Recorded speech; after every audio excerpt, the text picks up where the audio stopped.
or sponsors. This is Alex Lamb. I'm listening to TerpTalk with a booster box. This is Pelly & Associates Insurance Group Terp Talk with Bruce Posner. 60 minutes of Terrapin Athletics and your phone calls at 866-950-5225. Now from the CBS Radio studios in Baltimore, here's your host, Bruce Posner. The future is now. The future is now. This is not a one-year waiting process. When I had a chance to talk to Mark Turgeon, you could see there was a confidence about him about this game, and you saw why. Okay, the first half of the game, there's no doubt, we were nervous, we were shaky. If it wasn't for Alex Len, we went to, I don't even know what the score would have been. But the second half, the team came out like lions. They were absolutely dominant.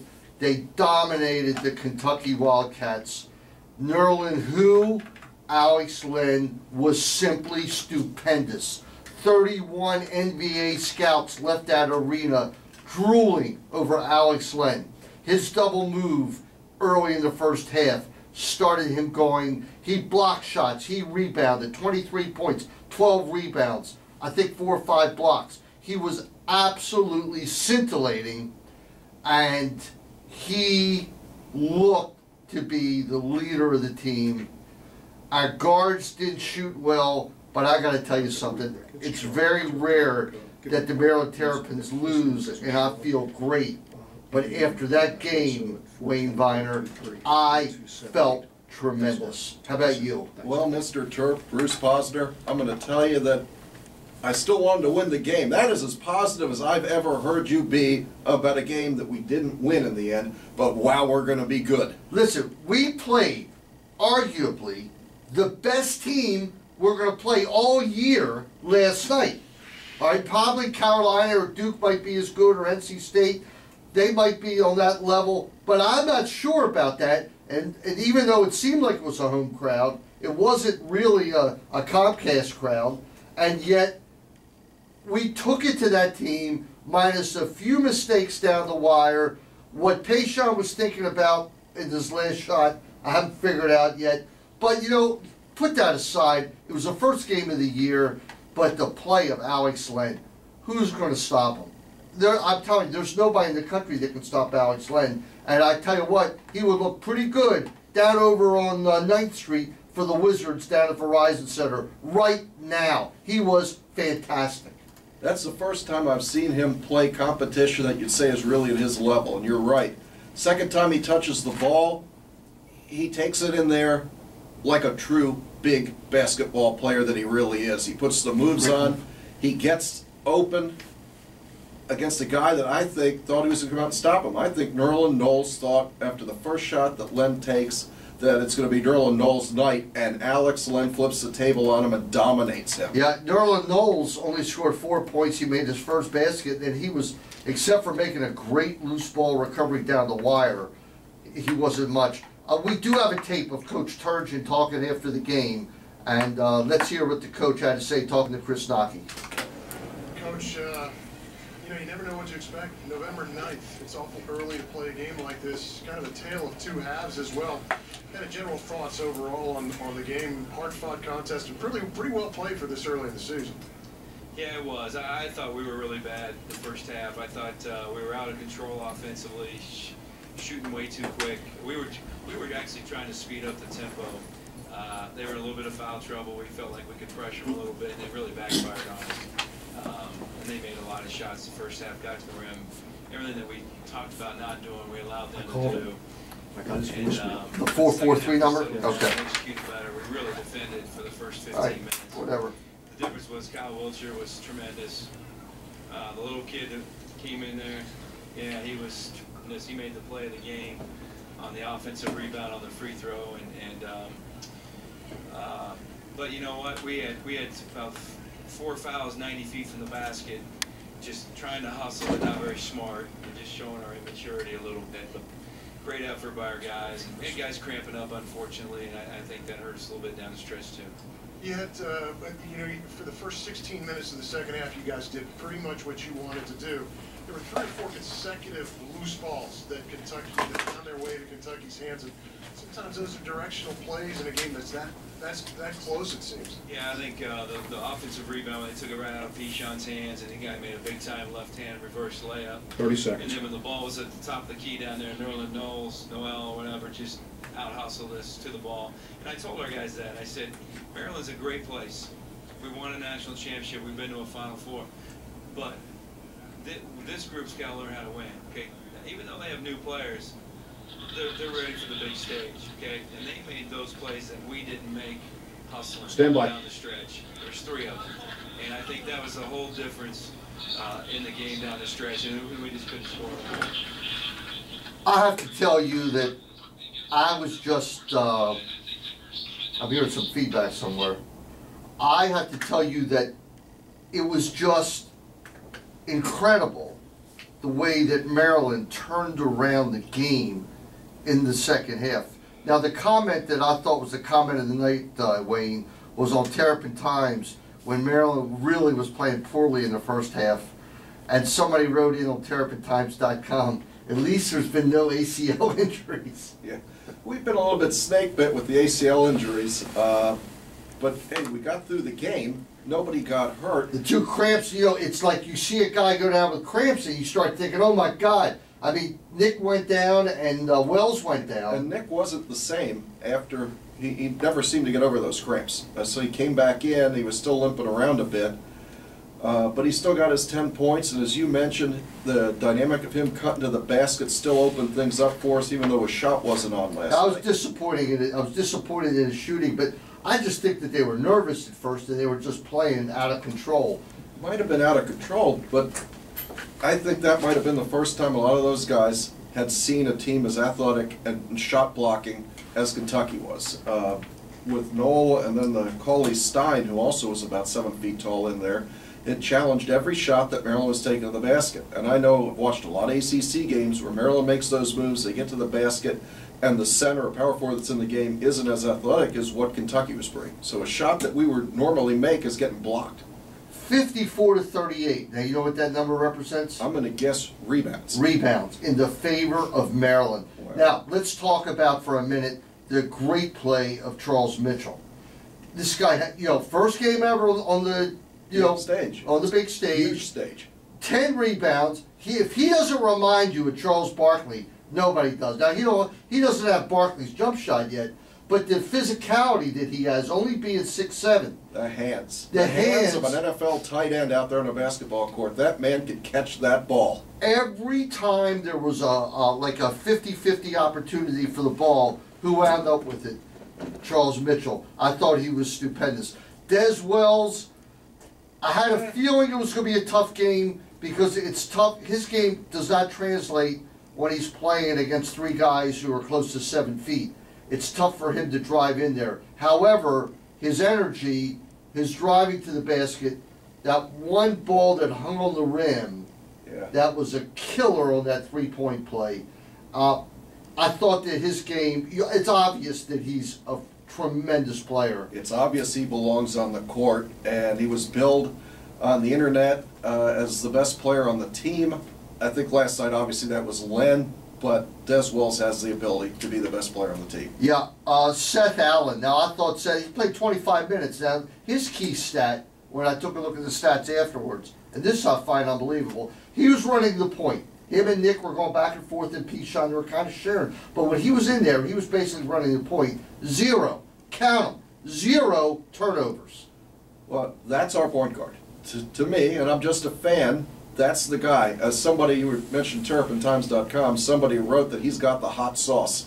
And you can see that he's got whatever it is that you want in a player who's going to handle the ball in a basketball game, that guy has it. And, as you mentioned, between Lehman and then the next 2 3-pointers come out of Seth Allen, who was left open on the wing, and he drains those threes so he can handle the ball. He plays defense, and I think just having him on the floor makes Maryland a better team. Without question. And he proved it last night. The 2 threes were monstrous, and certainly the 3 by Jake Lehman was... Did you see the expression on his face watching on television? He came down. That's the happiest guy when he made that 3-pointer. Well, I saw Rick Jacklich in the background. I think he was jumping higher. All right? He was going crazy.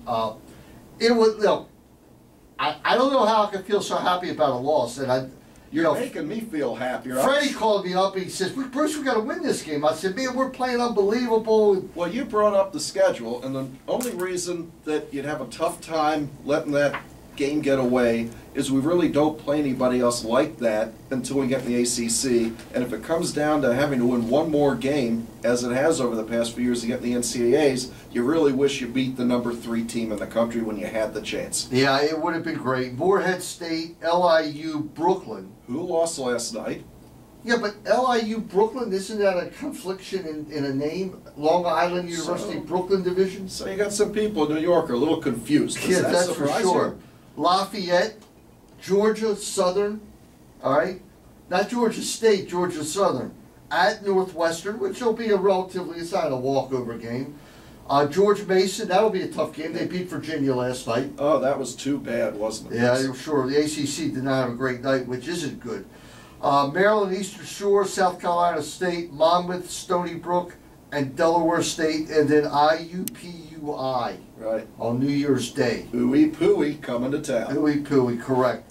So there's not many true, real great tests in there. I think that if Turgeon had this schedule to do over, he might have stuck another pretty tough game, out of conference game in there, maybe against a Pac-10 team or a Southeastern Conference team. But I don't really know what we were going to have, and we scheduled that to build the team up. And in the end, we're going to have to win 9 or 10 ACC games. And I think from seeing the team against Indiana University of Pennsylvania and again against Kentucky, I think we got the horses to get this done. Listen, this game was built up for probably, what, Wayne, 7 months? Yeah, And absolutely. It lived up to its billing. I think that you got to give Calipari credit. He's playing us, and then he's going to play Duke, I think, in Atlanta next Wednesday. So he's thrown his team to the Lions right away. But it lived up to the expectations. The Maryland fans were absolutely incredible. You could hear it throughout. There was an article on the Kentucky websites that it's very rare in a neutral crowd situation that Kentucky is drowned out. And you didn't even know there was Kentucky fans there last night. No, but when I went to Maryland, most of the kids were from Jersey or New York, so I'm happy they made it to a game for once. It was not an ideal setting or perfect setting with all the problems that have been. Again, this is Kelly and Associates Insurance Group Terp Talk this Saturday morning, every Saturday morning at 8 a.m. on 1580. You can watch the televised replay of this on, be up probably Sunday? Sunday, Monday. Monday at the latest. I don't know what else to say, but Alex Len, everybody knows, even, you know, the most minor of college fans. We were watching the game with about 10 people last night, and even the women who were not really huge fans says, wow, he's not going to be back next year. No. There's no way in the world. He was just, as I use the word, scintillating. I do tell you one thing. Don't you get sick of Vitale? Seems every team that we play. Sick. I've been sick of Dick Vitale for a while. I don't know what Hey, did you even know? You watch that game and you come out of that game, all right, with an image of one guy who was spectacular, and that was Len. It wasn't Noels. It wasn't Cauley Stein or whatever his name is. Right. The kid, the walk-on Colson, was a tremendous story. That here, with all these McDonald's All-Americans and all these superstars, without that kid, they're not even in the game. All right, he played so well. Right. He made every big play they had, hit the foul shots. That's another thing. Why in the world did we foul The wrong guy. a Wiltshire with Yeah. like 2 minutes left? So, By the way, Wiltshire hadn't had a game like that since he's been at Kentucky. well, he picked a fine time to heat up. So if you look over at the bench, as the clock's winding down, you see Turgeon. I think he was trying to tell Alex Len to foul the opposing center. I guess Mitchell looked over, saw the foul sign, and grabbed the first guy in front of him. It was the wrong guy. But back to the TV broadcast, because neither one of us went to the game. It was hard to believe that Maryland was even playing. I thought it was all Kentucky television there for about the first 15 minutes.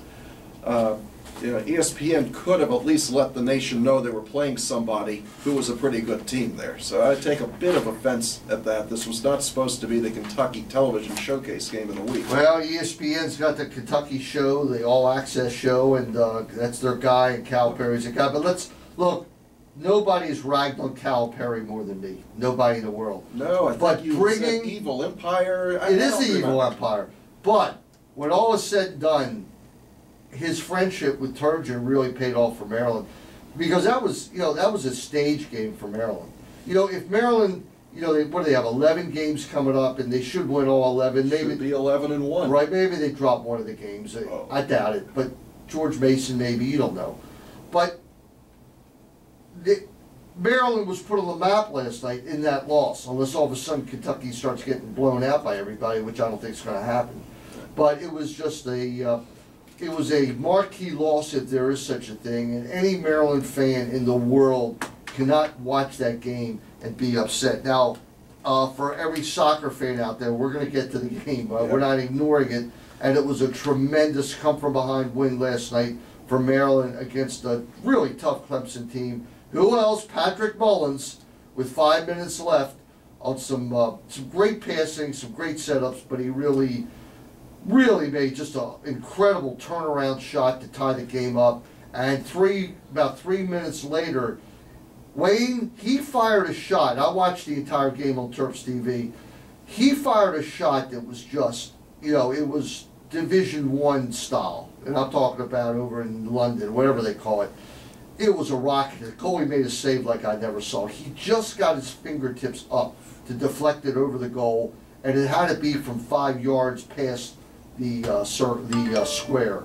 But, so be it. But we'll get to that later. Let's head out to our first break.